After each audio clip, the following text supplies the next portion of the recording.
आप सभी का स्वागत हमारे आज के इस विशेष सभा में यीशु मसीह के नाम से। आज हम बात करेंगे महासंकट के बारे में। आइए अपनी आंखें बंद करें, सब हो चुका। स्वर्गीय पिता परमेश्वर, मैं आपका धन्यवाद करता हूँ। मैं धन्यवाद करता हूँ सामर्थ्य पिता, आपके अनुग्रह के लिए, कृपा के लिए प्रभु जी। मैं धन्यवाद करता हूँ कि आप महान अद्भुत काम करने वाले परमेश्वर पिताजी। आपसे प्रार्थना है प्रभु, अनुग्रह मुझे प्रदान करें ताकि मैं आपके वचन को वैसे प्रस्तुत करूं जैसा आज आप मुझसे चाहते हैं, और आपके बच्चे भी आज के वचन को वैसे सुने समझे जैसा आज आप चाहते हैं यीशु मसीह के नाम से। इसलिए पिता, हर एक भटकाने वाली आत्मा, चुराने वाली आत्मा, विरोध करने वाली आत्मा को मैं पिता पुत्र पवित्र आत्मा के नाम से बांधता हूँ, हुक्म देता हूँ हमारे बीच से दूर हट जाए और दोबारा कभी ना आए यीशु मसीह के नाम से। पिता मैं धन्यवाद करता हूँ, प्रार्थना उत्तर दिया यीशु मसीह के नाम से मांग, आमीन, हालेलुया।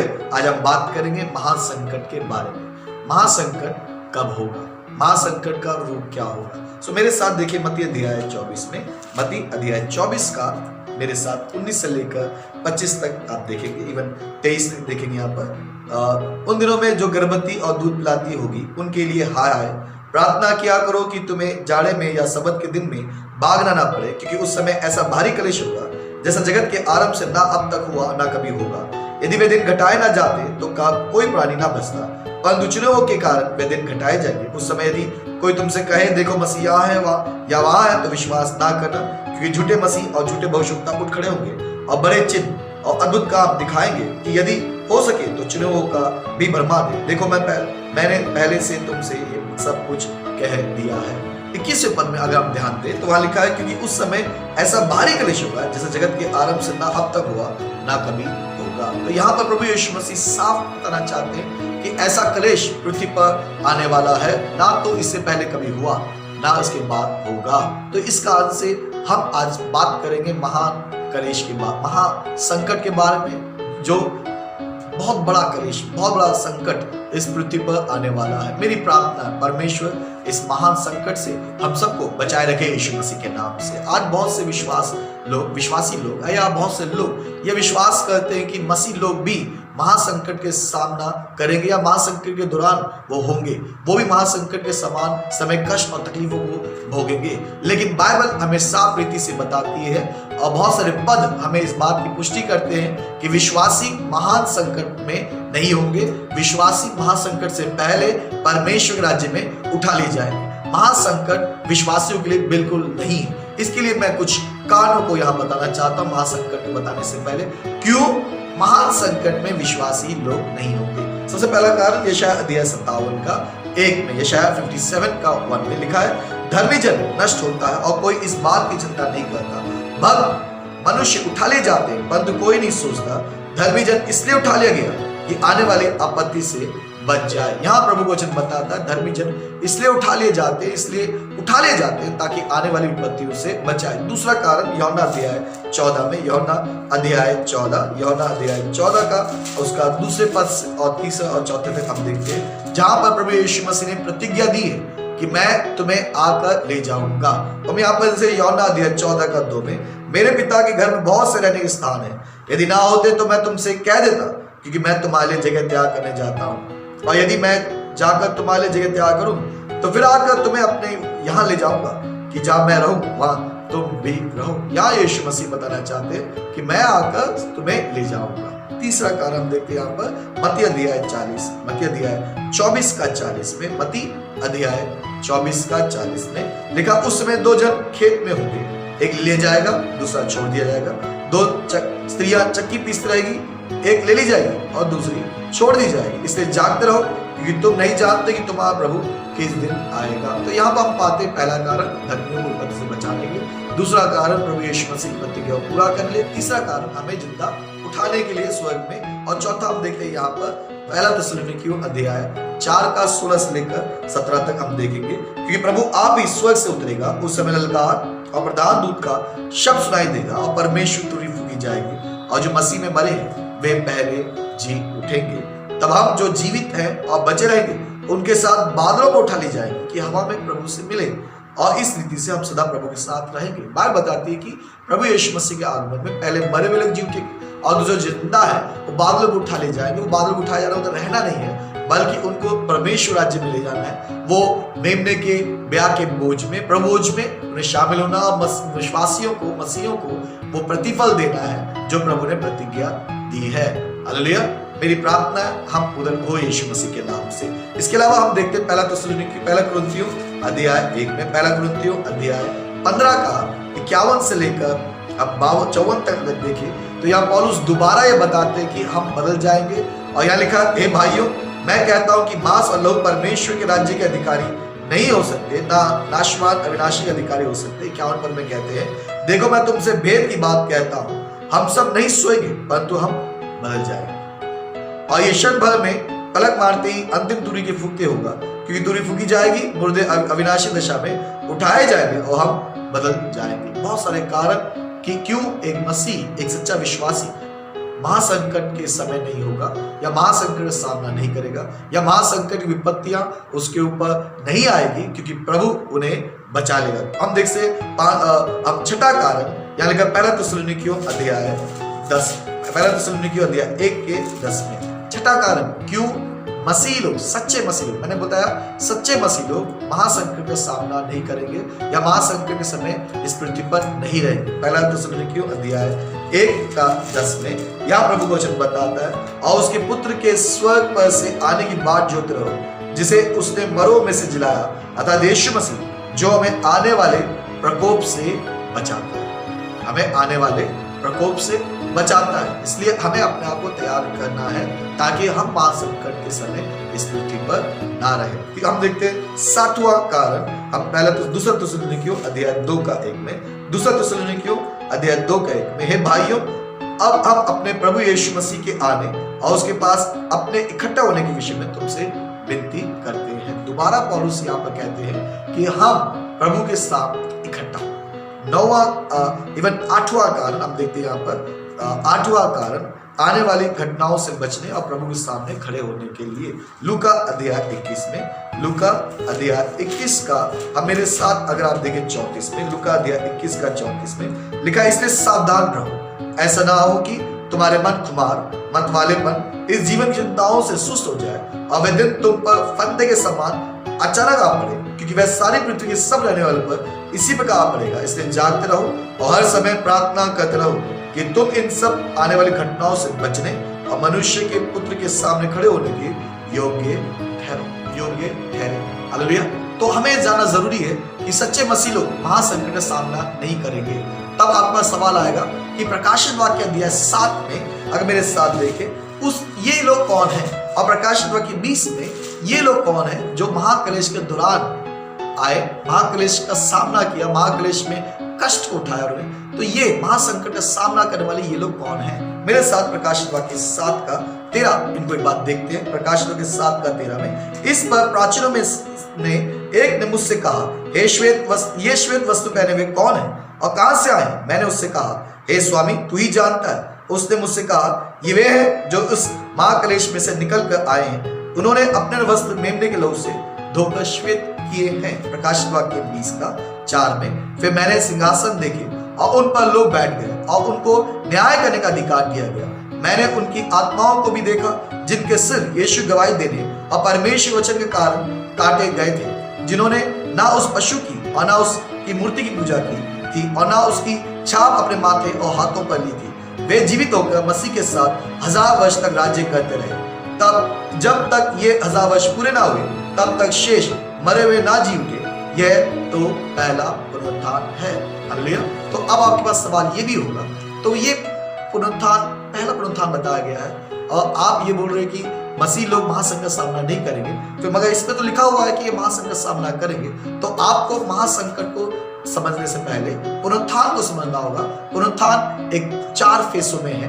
पहला फेस में यीशु मसीह है, दूसरे फेस में कलीसिया है, तीसरे फेस में ये महासंकट के निकले हुए लोग हैं, और चौथा फेस में सभी पापी और धर्मी भी वो जी उठेंगे। मेरे साथ देखिए पहला कुरिन्थियों अध्याय 15 का 23 में, परंतु हर एक अपनी अपनी बारी से पहला फल मसीह, फिर मसीह के आने पर उसके लोग। अगर आप यहाँ से ध्यान देखोगे तो पुनरुत्थान विधि को हम 4 भागों में बांट सकते हैं। पहला, जैसे मैंने पहले बताया 4 में, पहला मसीह का जी उठना, फिर उसके बाद कलीसिया जिसकी वायदा प्रभु यीशु मसीह ने यूहन्ना अध्याय 14 में और साथ साथ लूका अध्याय 21 का 34 से 36 में कहा कि ताकि आने विपत्ति से बचाने के, ये वे लोग हैं जिन्होंने अपने आप को तैयार किया है, प्रभु के अनुसार जीवन दिया है और ये प्रभु के साथ उठा ले गए। और ये वे कौन से लोग हैं जिन्हें हम महाक्लेश के समय पाए हुए लोग मिलते हैं, इन्हें हम महाक्लेश के संत कहते हैं। ये वे संत हैं, ये वे धर्मी हैं जिन्होंने महाक्लेश के दौरान प्रभु यीशु मसीह के नाम को प्रचार किया,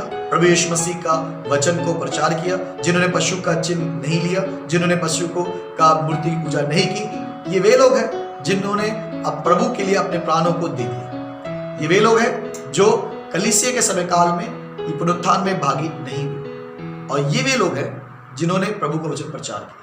चौथा पुनरुत्थान, अगर आप मेरे साथ देखें दानियल अध्याय 12 में, दानियल अध्याय 12, दानियल अध्याय 12 का 3 में, दानियल अध्याय 12 का 3। चौथा पुनरुत्थान अगर आप मेरे साथ देखें दानियल अध्याय 12 का 2 में, जो भूमि के नीचे सोए रहेंगे उनमें से बहुत से लोग जाग उठेंगे, कितने तो सदा के जीवन के लिए और कितने अपनी नामधराई और सदा तक घिनौने ठहरने के लिए। यूहन्ना अध्याय मेरे साथ देखें 5 में, जहां पर यीशु मसीह ने भी उस पुनरुत्थान के बारे में जिक्र किया। यूहन्ना अध्याय 5 का 27 में, वरन उसे न्याय करने का भी अधिकार दिया है, इसलिए कि वह मनुष्य का पुत्र है। इससे अचंभा मत करो, क्योंकि वह समय आता है जितने कब्रों में वे उसका शब्द सुनकर निकल आएंगे। जिन्होंने भलाई की है वे जीवन के पुनरुत्थान के लिए जी उठेंगे, और जिन्होंने बुराई की वे दंड के पुनरुत्थान के लिए जी उठेंगे। इसी को हम प्रकाशन वाक्य दिया है 20 में भी हम देखते हैं। प्रकाशन वाक्य 20 का 11 में, फिर मैंने एक बड़ा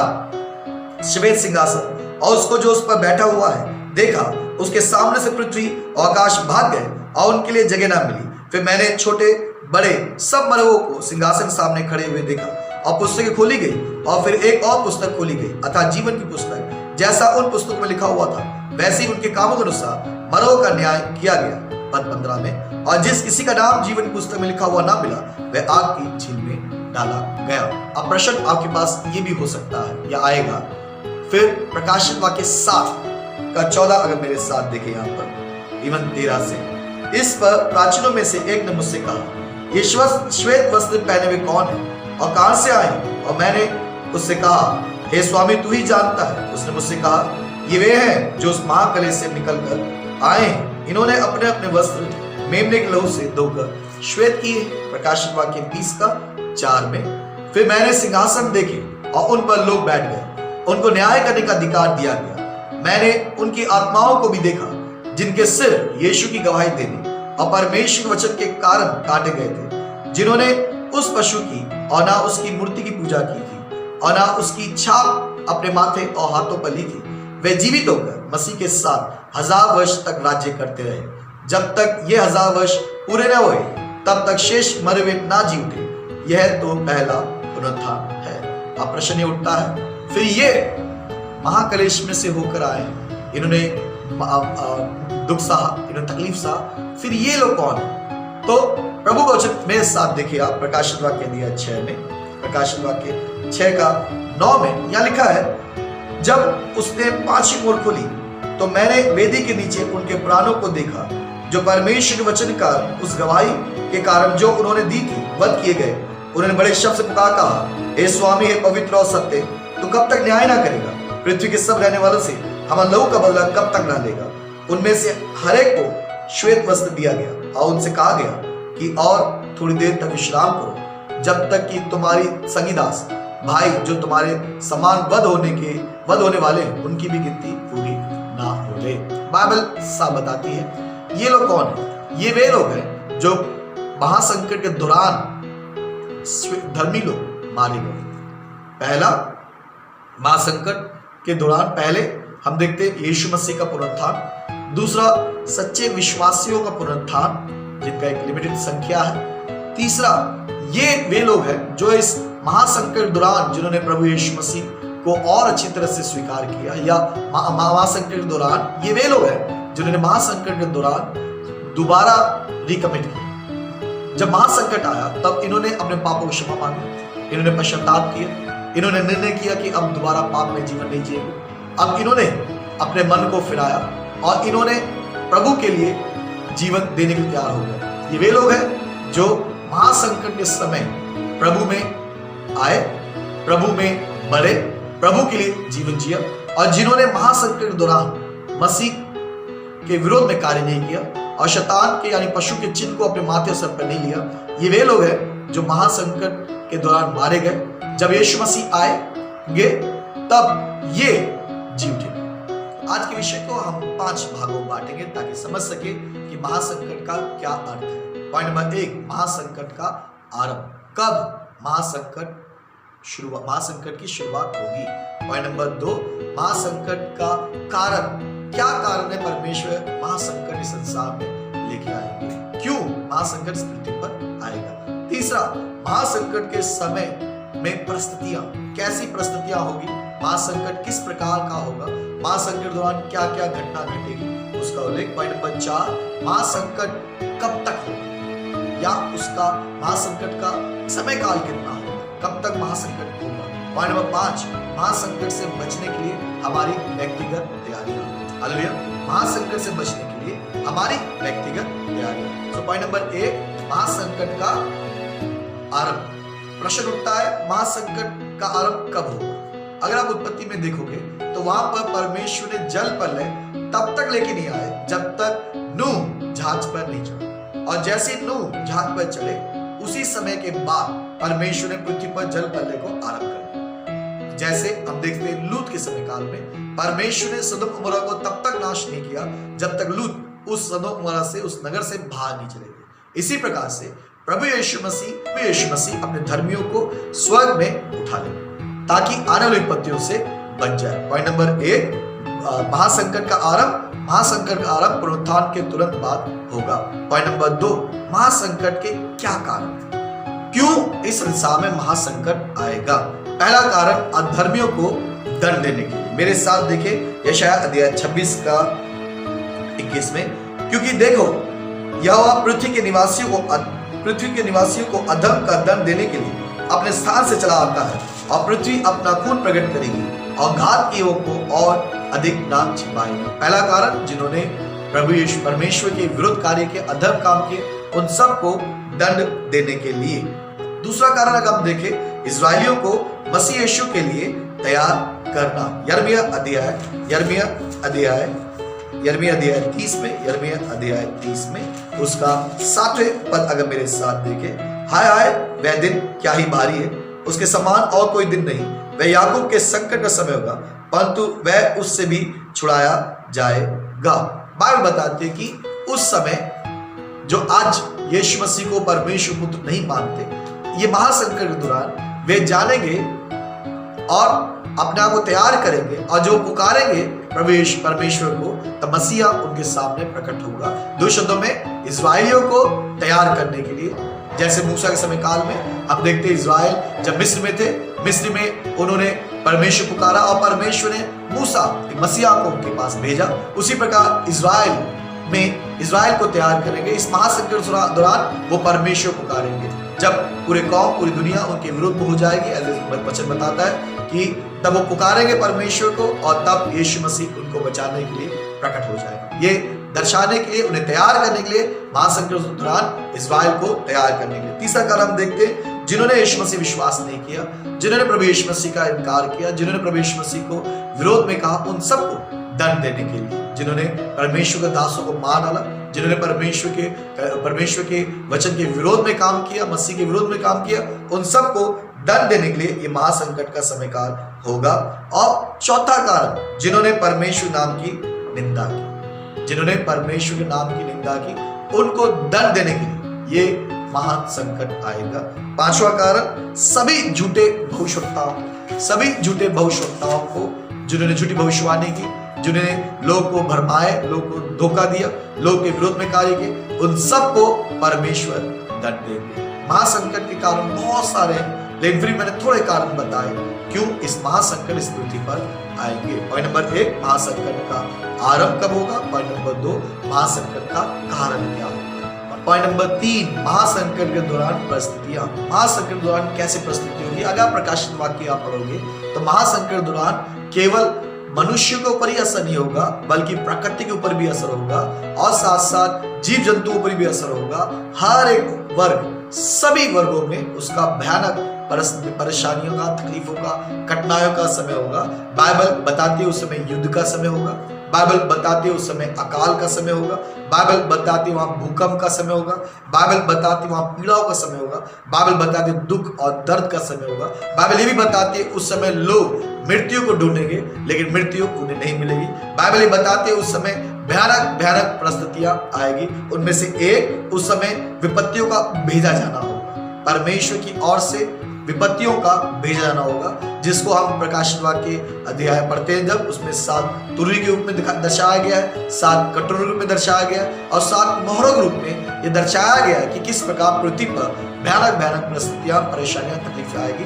दूसरा, उस समय हम देखते हैं मसीह विरोधी का शासन भी होगा जो अपने आप को परमेश्वर सा ठहराएगा। मेरे साथ दूसरा थिस्सलुनीकियों अध्याय देखिए, दूसरा थिस्सलुनीकियों अध्याय 2 में, दूसरा थिस्सलुनीकियों अध्याय 2 का 3 अगर मेरे साथ देखेगा, महासंकट के दौरान की परिस्थितियां, यहाँ लिखा है इस प्रकार से, किसी रीति से किसी के धोखे में ना आना, क्योंकि वह दिन ना आएगा जब तक धर्म का त्याग ना हो ले और वह पाप का पुरुष अर्थात विनाश का पुत्र प्रकट ना हो। महासंकट के दौरान पाप का पुरुष अर्थात विनाश का पुत्र प्रकट होगा। उस समय धर्म का लोग इनकार करेंगे और लिखा पद 4 में, जो विरोध करता और हर एक से जो पर ईश्वर या पूज्य कहलाता है अपने आप को बड़ा ठहराता है, यहाँ तक कि वह परमेश्वर के मंदिर में बैठकर अपने आप को ईश्वर भी ठहराता है। यहाँ बाइबल बताती है किस प्रकार वह मसीह विरोधी वहां पर आएगा। मेरे साथ प्रकाशित वाक्य 13 देखिए। इस समय हम देखते हैं महासंकट के दौरान घटने वाली परिस्थितियों में उसमें मसीह विरोधी होगा और यहाँ लिखा है इस प्रकार से, वह बड़े बड़े चिन्ह दिखाता है। प्रकाशित वाक्य 13 का 13 में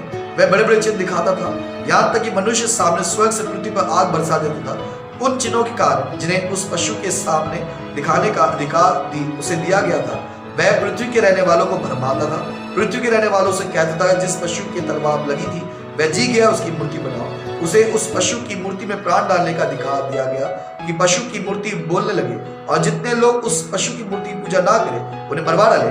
उसे छोटे बड़े, धनी कंगाल, स्वतंत्र दास सबके दाहिने हाथ या उनके माथे पर एक एक छाप करा दी कि उसको छोड़ जिस पर छाप अर्थात उस पशु का नाम या उसके नाम का अंक हो, अन्य कोई लेन देन ना करे। ज्ञान इसी में जिसकी बुद्धि हो वह इस पशु का अंक जोड़ ले, क्योंकि वह मनुष्य का अंक है और उसका अंक 666 है। यहाँ प्रभु वचन बताता है उस समय आजादी नहीं होगी, उसे मसीह विरोधी इस पूरे पृथ्वी पर शासन करेगा और उसके विरोध में जो भी कार्य करेंगे लोग उनको मरवा डालेगा या जेल में डलवा देगा या उन पर भयानक भयानक ताड़ना देगा। ये ऐसी परिस्थितियां हैं जब ये महान संकट के समय गुजरेगा।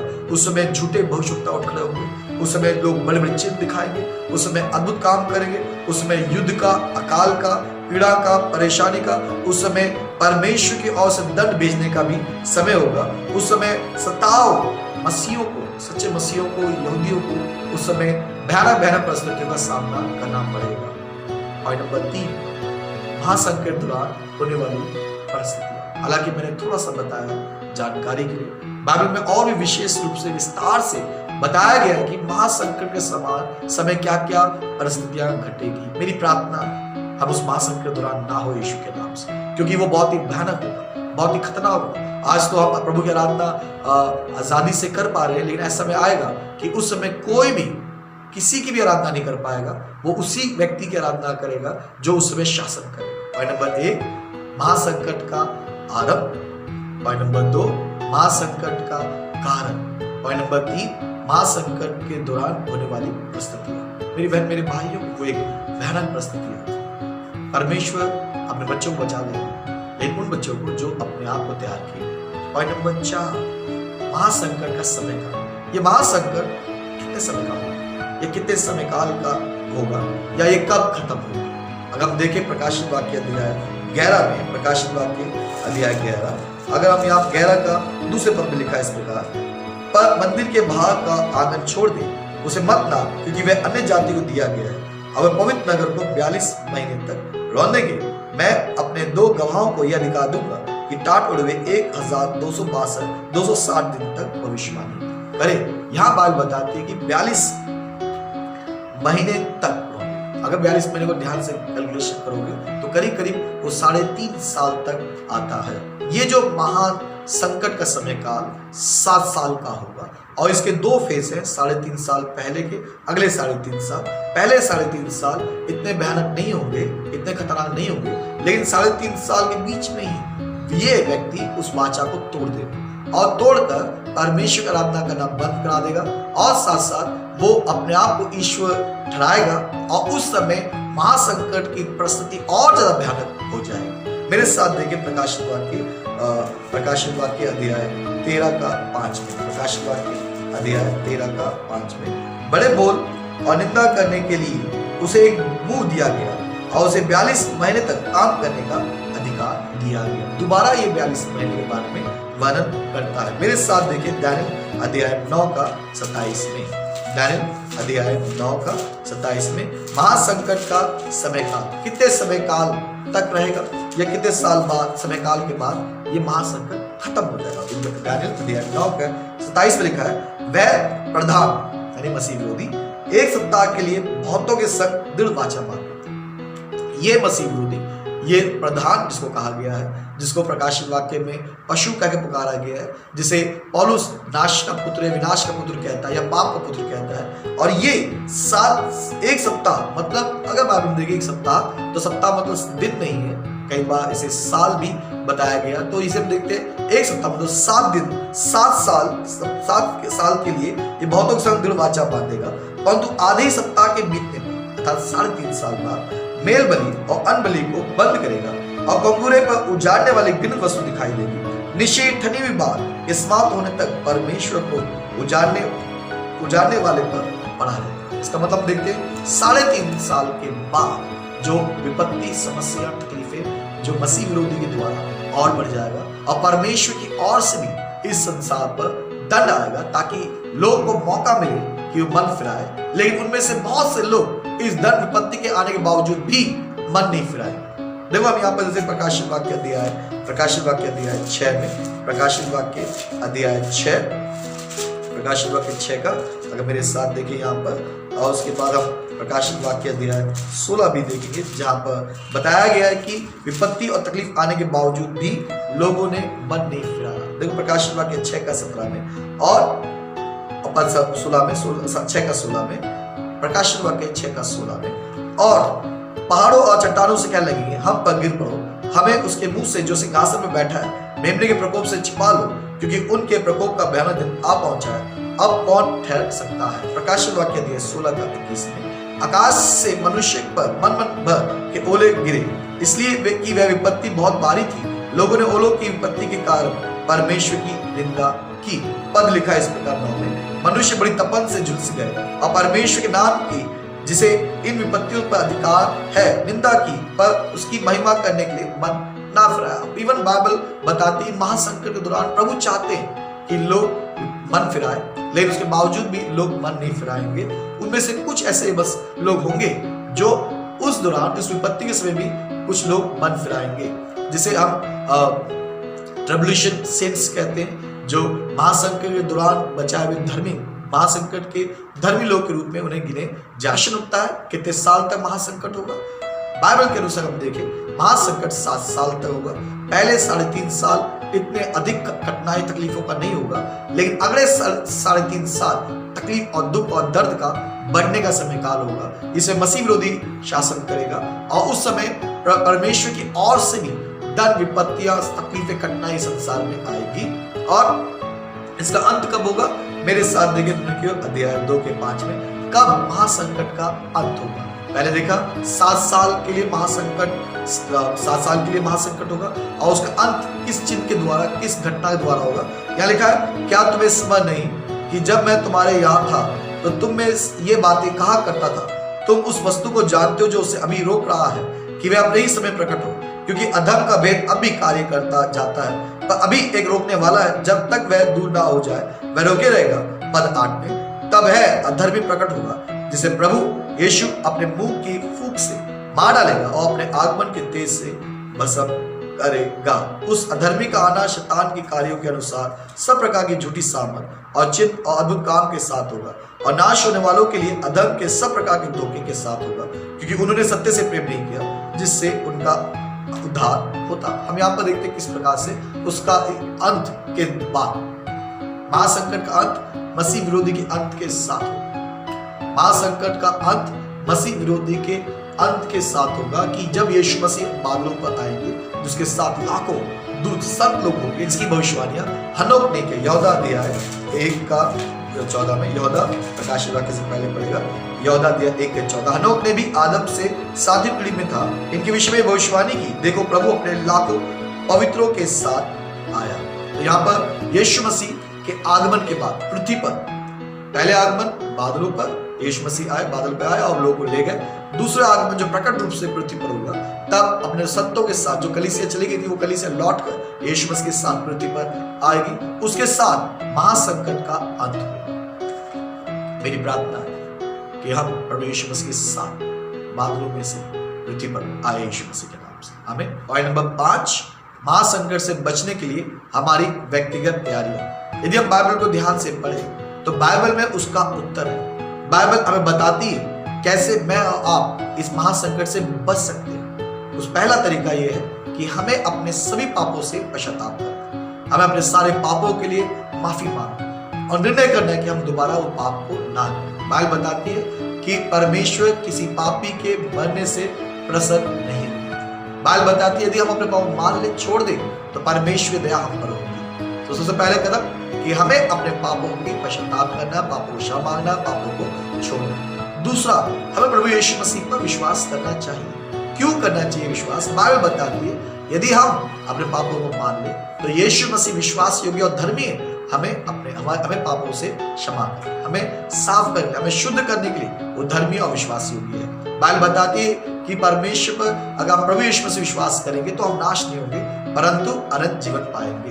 बाइबल बताती है कि अगर आप अपने पापों को छोड़ दें तो यीशु का अनुग्रह, परमेश्वर अनुग्रह आप पर आएगा, आपके पाप क्षमा किए जाए। नंबर 3, कैसे हम अपने आप को तैयार कर सकते हैं महासंकट से बचने के लिए? हमें परमेश्वर के वचन को निरंतर पढ़ना। आप प्रभु वचन पढ़ें, सुबह शाम दोपहर जब भी टाइम मिले अधिक से अधिक आप प्रभु वचन पढ़ें, क्योंकि ये वचन आपको तैयार करेगा। 4, कैसे तैयार करेंगे? हम प्रार्थना का जीवन जिए, हम प्रभु से प्रार्थना का जीवन, प्रभु के संपर्क का जीवन, प्रभु से बात करने का जीवन जिए। 5, हम प्रभु की संगति में, कलीसिया में प्रभु की संगति में आए, सीखे, हम अपने आप को तैयार करें। 6, हम प्रभु के बारे में दूसरों को बताएं, हमें दूसरों को प्रभु के बारे में बताना ताकि वो भी तैयार हो। हालेलुया।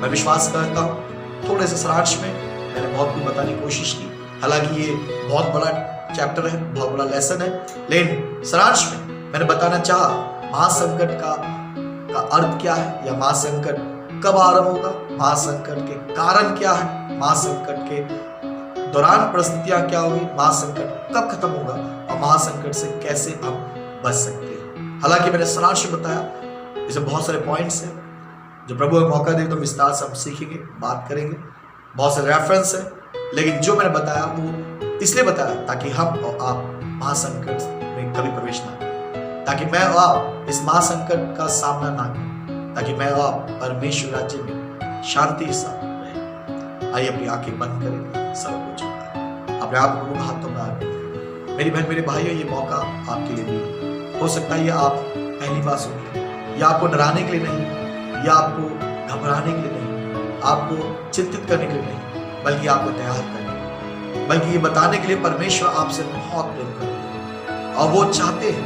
कि आप किसी भी विपत्ति में ना आए, चाहे वो वर्तमान विपत्ति हो चाहे भविष्य विपत्ति, आप पर ना आए। यदि आप चाहते हैं कि परमेश्वर हमें हर विपत्ति से बचाए तो अपने आप को प्रभु के हाथों में सौंपें, कह सके कि प्रभु मैं अपने पापों को क्षमा मांगता हूं। आप अपने सभी पापों के लिए क्षमा मांगे, जो भी आपने परमेश्वर, मनुष्य, समाज या सरकार के विरुद्ध आपने अपराध किए, उन सब के लिए आप क्षमा मांगो। प्रभु से बोले, प्रभु मुझ पर आप अनुग्रह करें, मुझ पर आप दया करें, आज के बाद मैं पाप कभी नहीं करूँ। दूसरा मैंने बताया, जैसे प्रभु वचन बताता है, जैसे प्रभु ने वचन कहता है कि यदि हम प्रभु यीशु मसीह विश्वास करें तो यीशु मसीह विश्वास के धर्म में हमारे पापों को क्षमा करें, अपने सारे पापों को आप क्षमा करें। प्रभु से बोले, प्रभु मेरे अपराध क्षमा करें, आज मैं प्रभु यीशु आप पर विश्वास करता हूँ, आपको मैं स्वीकार मेरे हृदय में आप आए, मेरे पाप को क्षमा करें। तीसरा निर्णय करें कि दोबारा पाप कभी नहीं करें। चौथा आप प्रभु को वचन करें। पांचवा आप प्रार्थना का जीवन जिए। छठा आप संगति माने। सातवां आप लोग को प्रभु की माने।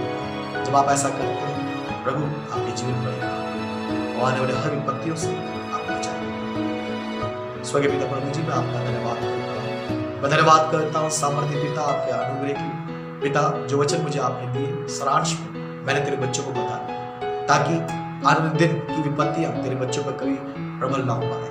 प्रभु, मेरी प्रार्थना ये वचन न्याय के दिन में हमें दोषी कभी न ठहराए यीशु मसीह के नाम से। प्रभु, इन सुनने वालों पर अनुग्रह कर, प्रभु तेरे बच्चों पर अनुग्रह कर, इनके पापों को क्षमा कर, इनके जीवन में आप बड़े काम कर, हर दुख और दर्द और तकलीफ को इनके जीवन से हटाए। वर्तमान की समस्या और भविष्य की समस्याओं से इन्हें आप छुड़ाना है यीशु मसीह के नाम से। पिता, मैं तुझ में होकर तेरे नाम से, तेरे पिता पुत्र पवित्र आत्मा नाम से आशीष करता हूं। धन्यवाद करता हूँ, प्रार्थना उत्तर ले, मांगता हूं उद्धार कर जीवित यीशु मसीह।